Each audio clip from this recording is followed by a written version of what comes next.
Okay, so it's kind of a blustery day here in my hometown.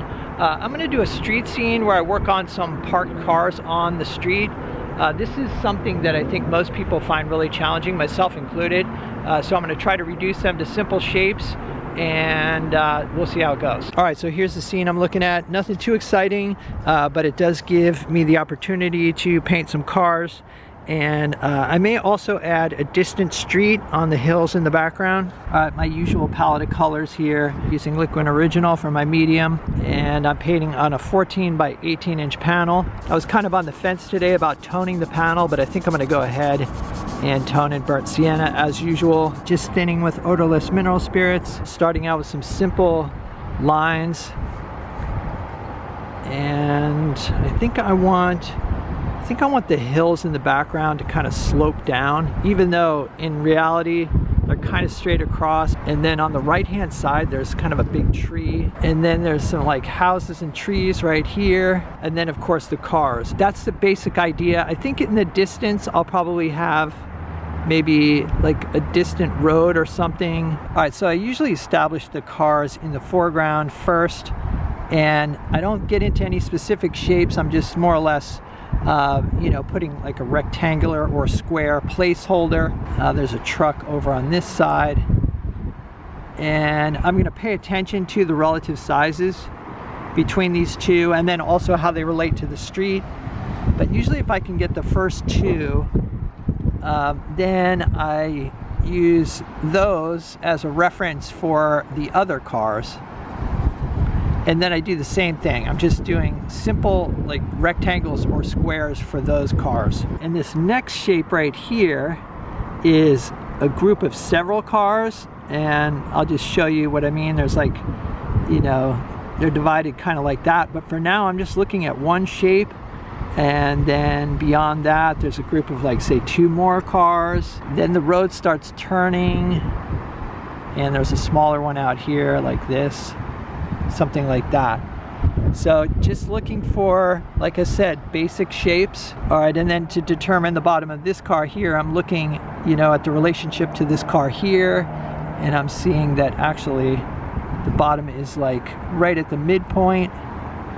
So it's all about, you know, relationships between the shapes. I'm also looking at the relationship of the tops of the cars to see, you know, are the cars in the distance higher or lower. All right, and this here is a grouping of cars.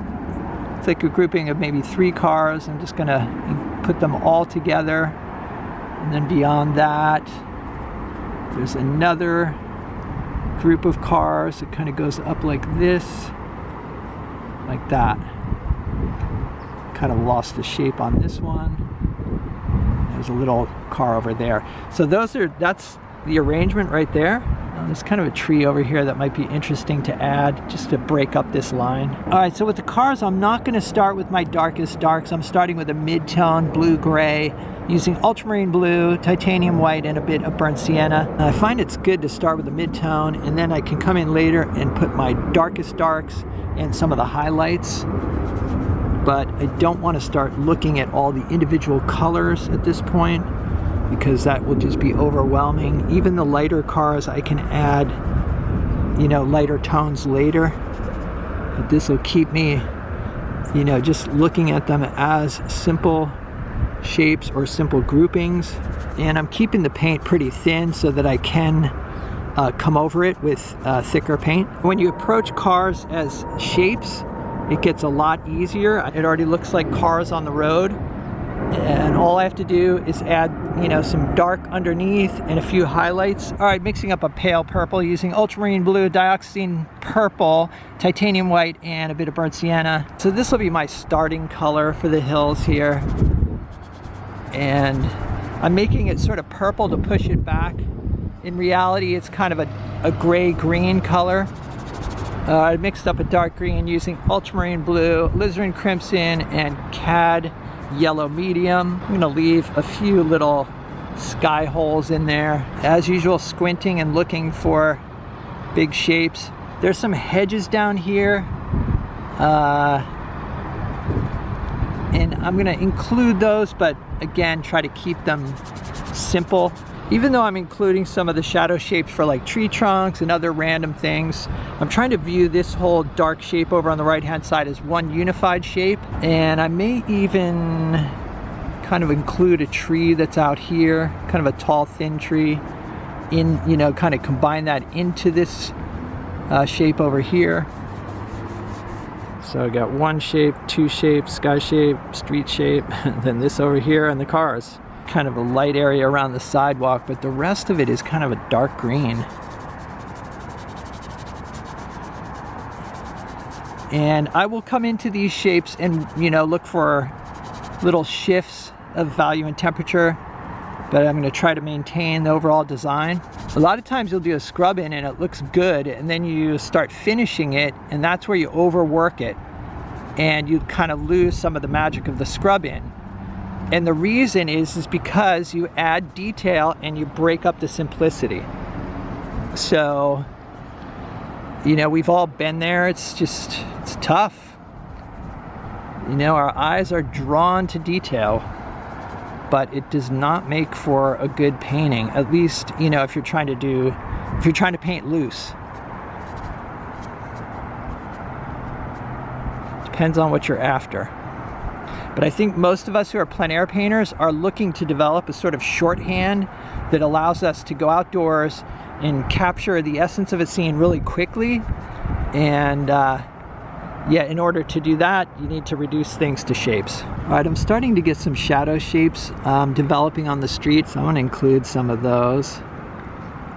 Mainly just in the foreground here. Out here, I'm not going to worry about it right now. My brush is too big for those. And then on this side, kind of goes under the car and then up on the other side there, like that. All right, and a shadow here too. So, I mean, the sun is coming and going today, but if I can, you know, paint a sunny scene, I'm gonna go with that. There we go. All right, so I've got a couple blues here for the sky. This one here is titanium white and ultramarine, and the other one is an aqua color and titanium white. And I want to have like blue-green down lower in the sky and then ultramarine up top. Okay, adding the blue-green here. More of like a cerulean, I guess. Trying to block the wind with my body. It's always kind of a bummer when I get home and the audio is ruined by wind. Hopefully that's not the case today. If you're watching, then it wasn't. There we go. For the street, I'm starting with a kind of a grayed down purple tone, dioxazine purple, and titanium white, and a bit of yellow ochre. Mixing colors for the street can be really difficult. In the past, I would make them too warm and too light in value. You know, so I'm paying attention to relationships again and making sure that I don't paint it too light. If I make it too light, it's going to compete with the highlights on the cars. And the highlights on the cars are one of the things that attracted me to this scene. Keeping it thin and scrubby in the foreground.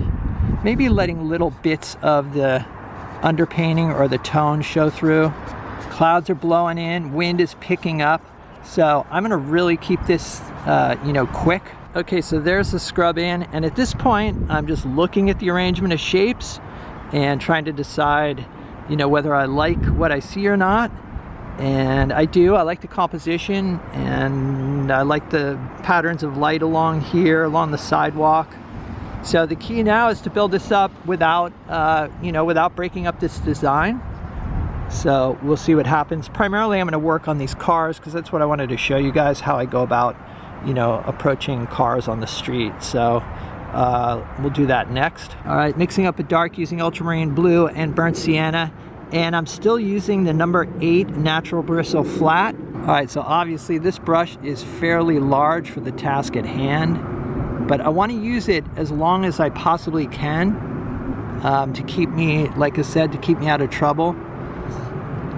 And let's see, there's like kind of dark under here as well, and here. Obviously, the further back I get, the more difficult it is, but also, you know, there's less detail that's necessary as I go back further. So just a few suggestions go a long way. All right, this side it's actually a pickup truck, and then there's the rear window. This car is kind of dark right here. Still squinting. Okay, and on this car here, indicates some of the shadows that are inside the car. But I don't want to overdo it, you know. And then there's also like a grill here. Maybe that's about it. I'll put headlights on that as well, but not just yet. And then on this one too, same thing. Like the dark of the windshield. And the one behind it as well. It's really good to figure out what the details are that actually define the car. You know, it's like you don't need to include everything. What I found is that the darkest darks and the highlights are what define the cars and make us see them as cars. All right, I'm going to use some of this gray mixture for the lighter cars. This will add some variety, but hopefully will not break things up too much. As I've said before, I want these to kind of appear as unified, not individual cars, but interesting unified shapes. If I paint a bunch of cars, it's kind of overwhelming for the viewer, I think. I mean, it could be something, I mean, if you're after that, if that's what you want, that's fine. But it, you know, all that detail draws the eyes in a way where it detracts from the overall arrangement. Okay, kind of a warm gray here. For the closest cars, sometimes I'll add more detail, like here I'm adding, you know, suggesting the headlights. And maybe this one too. There. I think that's okay. As long as I can paint it with this brush, you know, then I'll do it. See, now it's getting to the point where I can't. So these cars are too small for headlights. So those are just going to get highlights, I think, at some point. Take a look at this car so far. And that's about all I'm going to do with that, except I will add highlights to it. So I'll start putting in some of these sort of tree shapes and whatnot. Still just squinting and looking for shapes. And having the dark surrounding the cars is going to allow me to, you know, have the highlights stand out. Still looking at this shape right here as a unified shape. All right, over here we have some lawns that are kind of coming down, and in the background you can't really see the sidewalk. Sidewalk kind of comes like this. There's some lighter or more saturated green, you know, for the lawns. I'll maybe indicate a little bit of that in here, and then back here as well. Keeping the value similar to the other green, but a little bit of variety in here. The more loosely suggested this is, the more the viewer's imagination will be able to fill in the blanks. So it's kind of fun. Like at first, you know, when I first blocked this in, I was thinking it looked like something you'd see maybe in Palm Springs. Maybe it kind of still looks like that. And I like that. I don't mind that it's not like site specific. I think it's cool when, you know, when the viewer can see it in any way that they want, actually. So just by suggesting things, we allow maybe more participation from the viewer. You know, whereas if everything is spelled out, then it's, you know, there's less for their imagination. I feel like I want to lighten these distant hills just a little bit. And I do like the fact that they're kind of this purpley color. Creates a nice separation from the foreground. It does give it a Southern California or desert vibe, but that's okay.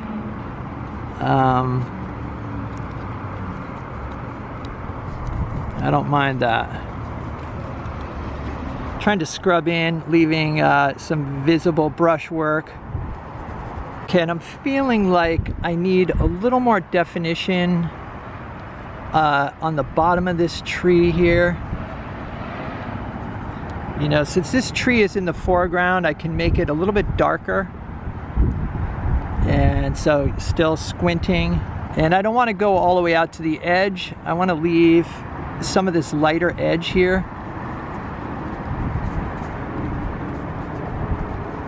Maybe add some other bits of, you know, just kind of like a tree trunk suggested there. All right, so I'm just adding like suggestions of like some roofs in here. And I may regret this. Again, I don't want to break up the design. So just for the highlights, I'm using this number 4 synthetic flat. And if it looks bad, I'm gonna go back to the number 8. I'm gonna try to go with like very simple strokes here. Same thing here, there's kind of a light on the side, like that.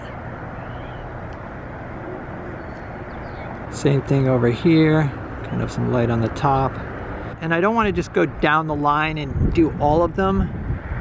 You know, I want to break it up a little bit. Okay, I got a mixture of titanium white and just a touch of this Indian yellow for my highlights. I may have to try like a couple times with some of these highlights, that's all right. If you can get the ones in the foreground, that's like the most important. As I've said many times, I don't want to overwork it. And even with this brush, it gets tricky as I go off into the distance. All right, so here is what I finished up with. This painting took about an hour and a half. It was completed in the field. I haven't done any touch-ups or anything. A lot of the areas are still just the original scrub in, like for example on the road here, just left that as it was. And some areas in the darker green portions are still just the original scrub in as well. I did try to add, you know, a few more highlights in the distance to kind of draw the eye out here. And then there's also this distant road that kind of leads off, and even a suggestion of a road there. That was sort of unintentional, but I kind of like it. I do think this painting would have been easier to do on a larger panel, possibly even 24 by 30, just because the cars are so small. It would have been nice to finish the painting with the number 8, but you know, the number 4 was necessary, I think, just to tighten things up a little bit. I also used the number 4 on the rooftops and some of these other light bits in the distance. I'm really enjoying doing these everyday suburban street scenes. It's just a reminder that you can make a painting out of just about anything if you focus on the shapes. So anyway, I hope you guys enjoyed this video. Let me know what you think in the comments. If you'd like to see some extra videos and help support the channel, there's a Patreon link down below. Got a bunch of extra videos on there and a materials list, so check it out. Other than that, stay creative. I'll see you guys in the next video.